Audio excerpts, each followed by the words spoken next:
Olá pessoal, tudo bem? Estamos iniciando então mais uma disciplina de planejamento financeiro e orçamentário, disciplina ligada bem na parte financeira administrativa aí, bacana da gente analisar. Então hoje vocês estão em prova, então estamos apenas com a revisão aqui da aula, junto com a revisão da aula atividade que a gente vai fazer também aqui com vocês aqui, tá? Estou aqui no YouTube, estou acompanhando com vocês, qualquer coisa que, que vocês tiverem dúvida, a gente vai comentando aqui junto, aqui tentando sanar, certo? Desejar a todos uma boa prova aí também, quem já fez, que tenha ido bem. Tá bom, pessoal? Vamos lá então. Antes da gente falar de planejamento financeiro e orçamentário, vamos ver uma coisa, o que é planejamento? Vamos relembrar isso, administradores, o que será planejamento? Planejamento, ele consiste em estabelecer com antecedência as ações a serem executadas dentro de cenários, atenção à palavra, cenários e condições pré-estabelecidas, estimando os recursos a serem utilizados para atingir os objetivos fixados. O autor Odi colocou essa definição lá no livro digital de vocês, que eu achei muito importante trazer aqui neste cenário de planejamento. E o planejamento, como já está na nossa massa cinzenta, caros administradores, ele é dividido em três tipos, o estratégico, o tático e o operacional. Vamos reviver um pouquinho? Estratégico é o tipo ou nível de planejamento ao qual os planejamentos tático e operacional, atenção, estão subordinados, uma vez que estabelece objetivos de longo prazo para toda a empresa. Então, no planejamento estratégico, a gente vai fazer o planejamento a longo prazo para toda a empresa. E com isso, os nossos planejamentos tático e operacional ficam subordinados, então, do estratégico, certo? O planejamento tático ele é o responsável por traduzir os objetivos estratégicos em planos de atividades mais concretos e específicos, estabelecendo as ações para os departamentos e unidades da organização. O planejamento operacional, ele traduz o planejamento tático em objetivos e ações de curto prazo. Atenção, operacional, curto prazo, tem que botar em prática, a serem realizados pelos seus diversos setores. Olha só essa pirâmide aqui que está lá no livro didático de vocês, lá no livro digital, que eu acho muito interessante. Está lá também nos slides de vocês que eu vi da teleaula, tá bom? Então nós temos os nossos três níveis de planejamento. Nosso nível operacional lá na base, o nosso nível tático lá no meio da pirâmide e o nosso nível estratégico lá no topo. O nível estratégico, gente, são aonde as decisões estratégicas são tomadas. No nível tático são as decisões táticas, por isso que o planejamento ele é tático. E no nível operacional são todas aquelas decisões operacionais, então, né, na base da pirâmide, onde fica o maior número de pessoas concentrada para, então, a gente dar prosseguimento às nossas ações aí de planejamento, certo? Falamos do planejamento, vimos o que é o planejamento, vimos quais são os três tipos de planejamento. Vamos falar agora, começar a falar de planejamento orçamentário e financeiro.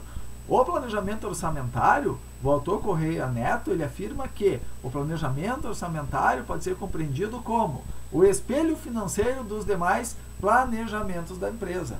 E é essencial estabelecer objetivos, metas, responsabilidades, prazos e demais elementos que façam parte da projeção de resultados. Tipos de planejamento orçamentário. Bom, então nós temos o planejamento orçamentário dividido em tipos, né? Onde a gente pode colocar o primeiro deles, então, que é o planejamento orçamentário estático. No orçamento, pelo método estático, a diretoria da empresa não permite alterações ao longo do ano. Já está dizendo estático, né? Que não se mexe. Dessa forma, todos os números passam a ser entendidos como metas dentro da organização. Poucas variações, as características do orçamento estático, gente, olha aqui, ó, poucas variações nas receitas, gastos variáveis são baixos em relação à receita, o esforço em atualizações no planejamento não gera benefícios significativos. Já nós temos outro tipo de planejamento importante a ser falado, que é o planejamento orçamentário flexível. Ao invés de se determinar um cenário único de vendas para fixar todos os valores do planejamento orçamentário, são admitidas variações nos gastos. Ou seja, o que entra em gastos? Custo, despesas e investimentos, de acordo com as variações nas vendas ou no volume de produção. Principais características desse planejamento flexível, então, existem variações significativas nas receitas. Os gastos variáveis são elevados. A revisão do planejamento é necessária para melhor gestão da empresa. O planejamento orçamentário contínuo. O contínuo, ele já está dizendo, ele é revisado mensalmente, com os dados reais do mês anterior. O objetivo é manter a equipe de gestão dos acontecimentos realizando alguns ajustes. E o planejamento orçamento base zero, que a gente vai ouvir falar muito, tem a premissa de que os dados passados podem ter ineficiências usuais e por isso não devem ser utilizados como parâmetros para projeções. Certo, pessoal? Vimos um pouquinho dos tipos de planejamento, dos tipos de planejamento orçamentários, e eu lembro que lá na definição de planejamento, a gente citou a questão da palavra cenário. Então, nós vamos trabalhar um pouquinho agora com a questão de cenários financeiros. Olha só, o que é um cenário? O autor, Van der Heyden, define-o como instrumento que objetiva aperfeiçoar as decisões e os processos que remetem a elas, utilizando para isso o ambiente futuro. O processo de elaboração dos cenários apresenta os fatores condicionantes do momento atual e cada cenário futuro a ser elaborado, em que se consideram pontos relevantes para decisões que precisam ser tomadas. Cenários nada mais é do que, então, aquela condição que o nosso planejamento poderá estar envolvida hoje e no futuro. Quando observamos o uso dos cenários em projeções financeiras orçamentárias, tradicionalmente são estabelecidos 3 cenários para a elaboração do planejamento orçamentário, mas podem ocorrer situações específicas em que seja necessário utilizar mais de 3 cenários para análise. Os cenários mais comuns são esses aqui, ó, o positivo, o cenário neutro e o cenário extremamente pessimista, certo? O positivo, ele faz uma projeção de aumento das receitas ou diminuição dos gastos em relação ao cenário neutro. O cenário neutro, ele sempre será a nossa base para receitas e gastos. E o cenário pessimista, que já está dizendo o nome, ele faz uma projeção de diminuição das receitas ou aumento nos gastos em relação ao cenário neutro. É aquele realmente muito pessimista, né? Que a gente possivelmente tem até que mudar a nossa questão de planejamento, certo? Vamos ver mais um pouquinho aqui, pessoal. Olha só, interessante aqui, ó. O cenário neutro, esperado ou realista, são sinônimos nessa perspectiva. Então, o cenário neutro é aquele que é o realista, que é o esperado. Ele busca identificar eventos com maior probabilidade de ocorrência. No contexto de elaboração do planejamento financeiro e orçamentário de uma organização, podemos dizer que as estimativas das receitas e dos gastos de um período futuro, por exemplo, um ano, ainda que desafiadoras, seriam alcançáveis e estariam de acordo com as expectativas da equipe de gestão dessa organização. Já no cenário positivo, ele propõe que existam fatores que levem à obtenção de um resultado melhor, quando comparado ao cenário neutro, principalmente por 2 elementos ou combinação deles: o aumento nas receitas e a diminuição nos gastos, grandezas inversamente proporcionais. Aumentamos a receita e diminuímos os gastos, fazemos assim, ó. Entendeu? Certo, gente? E no cenário otimista de um planejamento orçamentário, pode ser estimados gastos inferiores quando comparados ao cenário neutro. Vamos dar uma olhadinha como é que acontece? Olha aqui, ó. Nós temos o nosso funil aqui dos fatores que influenciam a redução dos gastos na atividade empresarial. Então, nós temos, para que a gente bote no funil e cause uma redução de gastos lá na ponta do funil, ó, na ponta, né, no gargalo do funil, vamos colocar assim, nós temos que colocar junto, pessoal, a força da nossa moeda, a redução de tributos e a redução das tarifas de serviços, certo? Vou comentar aqui a questão que no tocante à redução de tributos, ou seja, redução de impostos, de taxas, contribuições das autoridades públicas. Elas podem intervir no mercado, atuando exatamente desta forma, ao criar programas de incentivo, utilizando para isso a redução ou até mesmo a isenção temporária da cobrança de um tributo, né? Onde vai ter um resultado extremamente positivo lá no nosso planejamento orçamentário. Certo, gente? Tratamos agora, então, vamos tratar de planejamento financeiro, períodos de projeção. Períodos de projeção para o planejamento financeiro, pessoal, são 2 períodos. Ou é curto prazo, ou é a longo prazo, certo? Vamos ver as principais características deles aqui, então. Curto prazo. Em linhas gerais, o planejamento financeiro de curto prazo tem como objetivo principal apontar se haverá necessidade de caixa para um período futuro, de modo que a equipe de gestão financeira da empresa possa tomar uma decisão antecipada, por exemplo, buscando alternativas de obtenção de recursos, comparando as possibilidades existentes no mercado, analisando dados como taxas, prazos e carências. O principal instrumento para a elaboração do planejamento financeiro de curto prazo, como já falamos aqui anteriormente, antes na definição, é o orçamento de caixa, sendo que falaremos mais sobre isso nas próximas aulas, que nada mais é do que um documento que contém a previsão de todos os recebimentos e pagamentos da empresa, dentro do período abordado. A partir então da elaboração do orçamento de caixa, a empresa ela terá condições de saber se haverá necessidade de financiamento ou vai gerar um excedente lucro de caixa.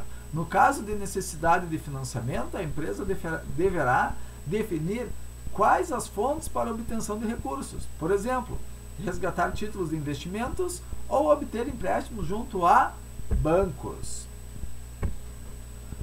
O orçamento de longo prazo, pessoal. O planejamento financeiro de longo prazo, ele deve estar alinhado com a estratégia da empresa, pois deve-se analisar como a empresa pode gerar retorno aos acionistas no longo prazo, remunerando o capital investido e também atendendo outros aspectos relacionados à missão e visão da empresa. Por exemplo, qual a fatia de mercado que a empresa deseja obter? Quais as linhas de produtos? Qual a abrangência geográfica de atuação?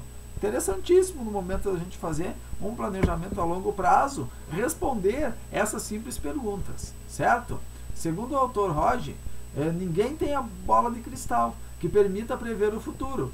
No planejamento existe um grau de incertezas que acaba provocando distorções dos resultados projetados, à medida que as operações vão acontecendo. Você concorda que existem atividades empresariais que possuem maiores incertezas do que as outras? Sem dúvida nenhuma. Umas têm um risco a longo prazo muito maior que outras, certo? Sabemos que quanto maior o prazo da projeção financeira, mais incertezas envolvidas existirão e mais complexo será o processo de elaboração do planejamento financeiro. Ross e demais autores argumentam que o planejamento de longo prazo é um meio de pensar sistematicamente sobre o futuro e prever possíveis problemas, e complementam afirmando ainda que a falta de um planejamento de longo prazo eficiente é um motivo frequente para problemas financeiros e, consequentemente, o fracasso empresarial. Certo, pessoal? Fizemos aqui uma breve revisão, então, desses principais conceitos aí do nosso planejamento financeiro e orçamentário, né? Para que a gente possa, então, a partir das próximas aulas, já deslanchar nos outros itens também. Continuo no YouTube com vocês aqui, tá, pessoal? Atividades, então, vamos corrigi-las? De acordo com Rod, o planejamento está relacionado com os processos a serem executados, para que os objetivos sejam alcançados e, desta forma, haja êxito nos negócios. Diante de tal afirmação, o planejamento que busca formular os objetivos e definir os cursos de ação, considerando as condições externas e internas das empresas, no sentido de promover a estabilidade e crescimento, denomina-se, sem dúvida nenhuma, deu até a definição aqui, né, pessoal, que a gente viu anteriormente, planejamento estratégico, né? É onde busca definir o curso das nossas ações, seja tendo as condições externas e internas da empresa. Número 2 aqui, pessoal, aqui vamos ler junto. Então, o orçamento base zero parte da premissa de que os dados passados podem conter ineficiências usuais e por isso não devem ser utilizados como parâmetros para as projeções. Aqui a alternativa correta então é a letra C. Número 3, vamos lá. Olha só do cenário positivo, neutro e pessimista que a gente trabalhou na revisão. Vamos lá ver? A quantidade de cenários financeiros que deverão ser elaborados dependerá do tipo de análise e uso dos dados e informações que serão feitos tanto por especialistas em elaborá-los, como os gestores que farão uso das informações neles contidas. Nesse sentido, de acordo com a utilização de cenários, para análise, relacione a segunda coluna de acordo com a primeira e a seguir assinale a alternativa correta. Então vamos ver. Nós temos do lado esquerdo aqui então da tela de vocês, cenário positivo, cenário neutro e cenário pessimista. Do lado direito nós temos as alternativas. Então, para um cenário positivo, eu vou ter uma projeção de aumento nas receitas ou diminuição dos gastos em relação ao cenário neutro. Este é um cenário positivo. Já para um cenário neutro, eu vou ter um cenário com base para receitas e gastos normais, dentro da normalidade. E já para um cenário pessimista, a minha projeção de diminuição de receitas ou aumentos nos gastos em relação ao cenário neutro. Então, como é que fica, pessoal? A coluna da direita ela vai ficar 2, 1, 3. A alternativa correta é a letra A. Número 4. A empresa de bebidas Albatroz, olha o cálculo aqui, gente, apresentou os seguintes dados. Saldo final de caixa em janeiro, 200 mil. Total de recebimentos em fevereiro, 100 mil. Total de pagamentos em fevereiro, 60 mil. O saldo final de caixa do mês de fevereiro foi de... Muito bem, o que a gente tinha? Nós tínhamos já um saldo final de caixa de janeiro, sobrou então no meu caixa 200, né? Que ele já entrou para o mês subsequente. Então a gente já vai partir com 200. Vamos guardar o 200. Total de recebimentos em fevereiro, eu recebi 100 e paguei 60. Sobrou 40. Então se eu sobrei 40 em fevereiro com os 200 de janeiro, né? O meu saldo final ao final do mês de fevereiro foi de 240 mil. A alternativa correta é a letra D. Se assustaram que tinha cálculo, né? Mas foi bem facilzinho, isso aí mesmo, esse é o raciocínio. Tá bom, pessoal?